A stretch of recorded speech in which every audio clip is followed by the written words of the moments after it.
नमस्कार, मैं हूं आपके साथ विशाल कालरा। किसका बंगाल में आपका स्वागत है। पश्चिम बंगाल में अगले कुछ महीनों में चुनाव है, लेकिन अभी से तैयारी हो रही है। आप सोचिए कि पश्चिम बंगाल में चुनाव है तो तैयारी कहां होगी? कोलकाता में होगी। पश्चिम बंगाल के अलग अलग जिलों में होगी, लेकिन कोलकाता के अलावा एक और जगह है जहां पश्चिम बंगाल में चुनाव की तैयारी हो रही है, और वो जगह है हैदराबाद। जी हां, इस बार हैदराबाद से बंगाल की सत्ता को साधने की कैसे कोशिश हो रही है, सबसे पहले ये रिपोर्ट। नमस्कार, कोलकाता से मैं पूजा मेहता। मैं हैदराबाद से प्रसाद भोसेकर। पश्चिम बंगाल में अगले साल विधानसभा चुनाव है और कोलकाता में इसकी तैयारी शुरू हो चुकी है। पश्चिम बंगाल में अगले साल चुनाव है और हैदराबाद में इसकी तैयारी हो रही है। आप सोचेंगे बंगाल विधानसभा चुनाव की तैयारी हैदराबाद में क्यों हो रही है? ये मैं आपको बताऊंगा, क्योंकि बंगाल के इस चुनाव में दो एम फैक्टर है। एक एम फैक्टर खुद ममता बनर्जी है, जबकि दूसरा एम फैक्टर यानी मुस्लिम वोटों पर असदुद्दीन ओवैसी की नजर है। मुस्लिम वोटों के साथ साथ ओवैसी दलितों को भी अपने साथ लाना चाहते हैं।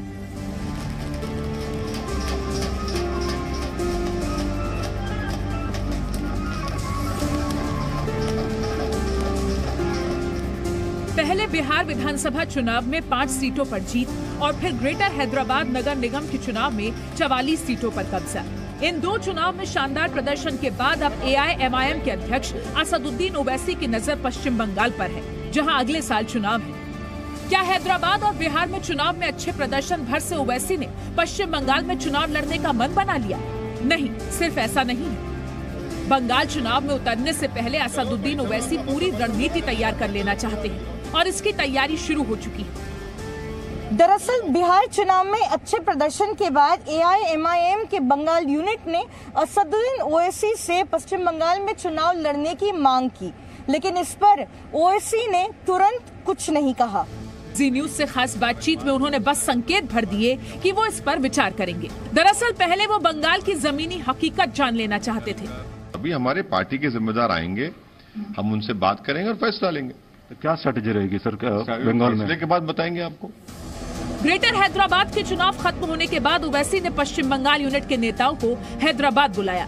इस बैठक में ये तय हुआ कि पहले AIMIM की एक टीम पश्चिम बंगाल का दौरा करेगी। अगले कुछ दिनों में ये टीम पश्चिम बंगाल जाएगी। जिस तरह से बिहार में असदुद्दीन ओवैसी की पार्टी AIMIM ने मुस्लिम बाहुल्य सीटों पर शानदार प्रदर्शन किया, यही वो पश्चिम बंगाल में दोहराना चाहते हैं। पश्चिम बंगाल में विधानसभा की कुल 294 सीटें हैं, जिसमें से 60 से 80 सीट मुस्लिम बाहुल्य हैं। जनसंख्या की बात करें तो पश्चिम बंगाल में तकरीबन 30% मुस्लिम वोटर हैं और नंबर्स की बात करें तो 2 करोड़ 47 लाख की संख्या होती है। इन्हीं वोटरों पर असदुद्दीन ओवैसी की नजर है। 2011 के विधानसभा चुनाव से पहले तक ये वोट वामपंथी दलों और कांग्रेस में बंटता था, लेकिन अब इस पर ममता बनर्जी का एक मुश्त कब्जा है। AIMIM की नजर इन्हीं वोटरों पर है। लेकिन सवाल ये है कि क्या ये मुस्लिम वोटर्स आसानी से ओवैसी के पक्ष में ट्रांसफर हो जाएंगे? ऐसा कहना बहुत जल्दबाजी हो सकता है, क्योंकि 30% मुस्लिम वोटरों में से 27% बंगाली बोलने वाले मुस्लिम वोटर हैं, जबकि 3% उर्दू बोलने वाले मुस्लिम वोटर हैं। इसी 3% वोटर पर ओवैसी सेंध लगाने की कोशिश में है, लेकिन TMC कह रही है सिर्फ 3% वोट लेकर वो कुछ नहीं कर पाएंगे। तो ओवैसी के लिए हम चिंतित नहीं है। ओवैसी के पार्टी से दल में लोग तृणमूल में वापस आते हैं, क्योंकि ओवैसी का तस्वीर खुल गया है कि वो बीजेपी को मदद करते हैं।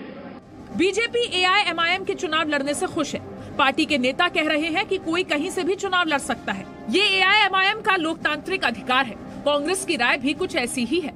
जो अपना प्रॉपर्टी मान लेता था, जो है मुस्लिम वोट, माइनॉरिटी वोट, ये तो नहीं होना चाहिए। कोई वोट किसी का वोट बैंक नहीं हो सकता है लोकतंत्र में, और ऐसा सोच भी ठीक नहीं है। एक सांप्रदायिक बीजेपी है, दूसरा सांप्रदायिक है और उसका दोस्त है, ये दोनों मिलके कैसे सांप्रदायिकता को फैलाएंगे वो सोच रहा है। हम लोग को तो दोनों के खिलाफ है ना, सांप्रदायिकता के खिलाफ में हम लोग लड़ते हैं, चाहे वो बीजेपी का हो, चाहे मीम का हो, चाहे दूसरा कोई पार्टी का हो।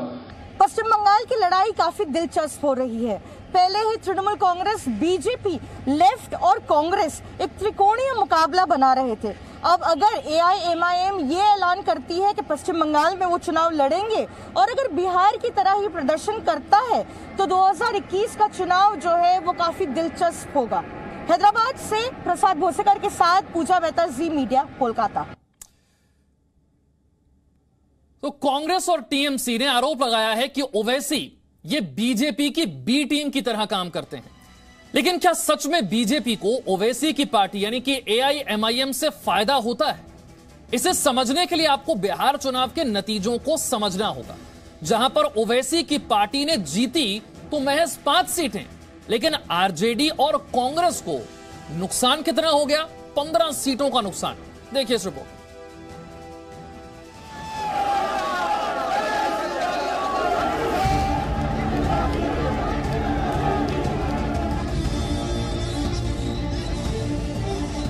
क्या पश्चिम बंगाल में असदुद्दीन ओवैसी की AIMIM के चुनाव लड़ने से बीजेपी को फायदा होगा? ये सवाल भी है और राजनीतिक अनुमान भी, और इस अनुमान की वजह है बिहार चुनाव में ओवैसी की पार्टी का प्रदर्शन। बंगाल चुनाव से बिहार की तुलना क्यों हो रही है, ये समझने के लिए आपको आंकड़े दिखाते हैं। बिहार चुनाव में सीमांचल में 24 सीटें मुस्लिम बाहुल्य थी। इसमें से 20 सीटों पर AIMIM ने चुनाव लड़ा और 5 सीटें वो जीत गई, जबकि AIMIM को सिर्फ 1.24% वोट मिले थे। अभी जो आंकड़े हमने आपको दिखाए उस हिसाब से अगर ओवैसी की पार्टी AIMIM अगर कम सीटों पर चुनाव लड़ती है पश्चिम बंगाल में और अगर 2% भी अगर वोट ले आती है तो वो राज्य में ममता बनर्जी के लिए काफी नुकसान होगा और यही नुकसान जो है बीजेपी के लिए काफी फायदेमंद साबित हो सकता है। लेकिन टीएमसी का कहना है कि AIMIM का राज्य में जनाधार नहीं है, वो कुछ खास नहीं कर पाएगी। देखिए, ओवैसी हैदराबाद के हैं, उर्दू भाषी मुसलमान हैं।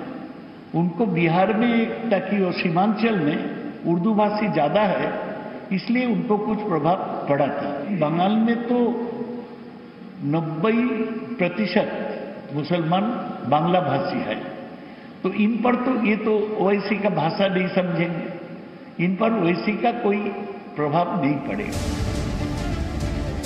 2020 के बिहार चुनाव से पहले भी AIMIM के लिए ऐसा ही कहा जा रहा था, लेकिन 2015 से 2020 की तुलना करें तो बिहार में AIMIM ने बड़े फेरबदल कर दिए।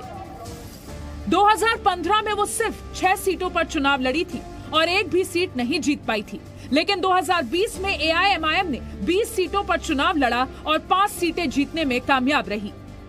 अब सवाल ये है कि क्या AIMIM बिहार की तरह पश्चिम बंगाल में विपक्षी पार्टियों के लिए परेशानी पैदा करेगी और बीजेपी को फायदा पहुंचा पाएगी? भारतीय जनता पार्टी को ओवैसी साहब की एंट्री से फायदा तो होगा वेस्ट बंगाल में, लेकिन जो मुसलमानों की वहाँ मौजूदा स्थिति है, जो ममता जी ने इम्बैलेंस बनाया हुआ है, रीजनल इम्बैलेंस, उसको ठीक करने में ओवैसी साहब और उसकी पार्टी का बहुत बड़ा योगदान रहेगा। बिहार चुनाव में उर्दू भाषी मुसलमानों की संख्या काफी ज्यादा थी, लिहाजा असदुद्दीन ओवैसी के लिए चुनावी जो जंग थी काफी आसान रही। लेकिन अगर पश्चिम बंगाल की अगर बात करें तो मुर्शिदाबाद, मालदा, कोलकाता उत्तर और दक्षिण दिनाजपुर को छोड़कर उर्दू भाषी मुसलमानों की संख्या काफी कम है और यही ओवैसी की चुनावी राह का कांटा साबित हो सकता है। कोलकाता से कैमरा पर्सन देवाशीष वॉटरपैल के साथ पूजा मेहता, जी मीडिया। और अब बात बंगाल चुनाव में हिंसा की। भले ही पश्चिम बंगाल चुनाव के ऐलान में अभी कुछ वक्त बाकी है, लेकिन चुनाव प्रचार के लिए बुलेट प्रूफ कार की एंट्री हो गई। बीजेपी अध्यक्ष जेपी नड्डा और महासचिव कैलाश विजयवर्गीय के काफिले पर हमले के बाद कैलाश विजयवर्गीय की सुरक्षा को बढ़ा दिया गया। उन्हें बुलेट प्रूफ कार दी गई।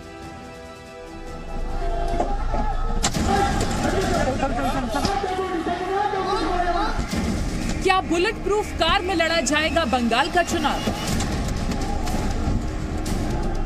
क्या जेड सिक्योरिटी के बिना बंगाल में चुनाव प्रचार संभव नहीं? ये सवाल इसलिए क्योंकि बंगाल की राजनीति में हिंसा बड़े नेताओं के काफिले तक पहुंच चुकी है और इससे निपटने के लिए बुलेट प्रूफ कार की जरूरत पड़ने लगी है। दरअसल 10 दिसंबर को पश्चिम बंगाल में डायमंड हार्बर के रास्ते में बीजेपी अध्यक्ष जेपी नड्डा और बंगाल बीजेपी के प्रभारी कैलाश विजयवर्गीय के काफिले पर तृणमूल कांग्रेस के कार्यकर्ताओं ने हमला किया था, इसके बाद केंद्र सरकार ने कैलाश विजयवर्गीय की सुरक्षा में इजाफा कर दिया। विजयवर्गीय को पहले से ही जेड श्रेणी की सुरक्षा मिली हुई थी, अब उन्हें बुलेट प्रूफ गाड़ी भी दी जाएगी। होम मिनिस्ट्री से आदेश आया है कि मुझे अब सामान्य कार में नहीं बैठना है, ऐसा तो उनके आदेश हैं और इसलिए बुलेट प्रूफ कार मिली होगी शायद। हालांकि दोनों नेताओं की सुरक्षा में चूक के बाद केंद्र सरकार ने पश्चिम बंगाल के मुख्य सचिव और पुलिस महानिदेशक को नोटिस भेजकर आज दिल्ली बुलाया था, लेकिन दोनों अधिकारी दिल्ली नहीं पहुंचे। इस बीच बीजेपी ने ममता सरकार पर हमला तेज कर दिया है। कैलाश विजयवर्गीय ने चुनाव आयोग से मांग की है कि राज्य में अभी से पैरामिलिट्री फोर्स की तैनाती की जाए, जिससे लोगों में टीएमसी के कार्यकर्ताओं का डर खत्म हो।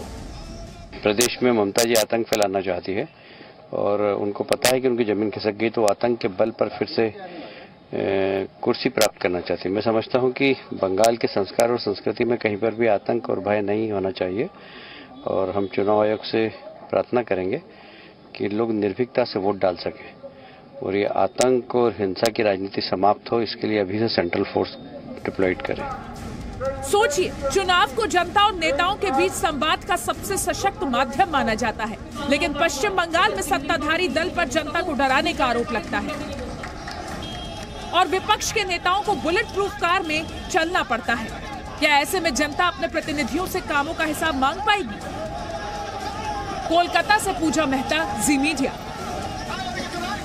Presenting B News app, available on Google Play and App Store. Download it now.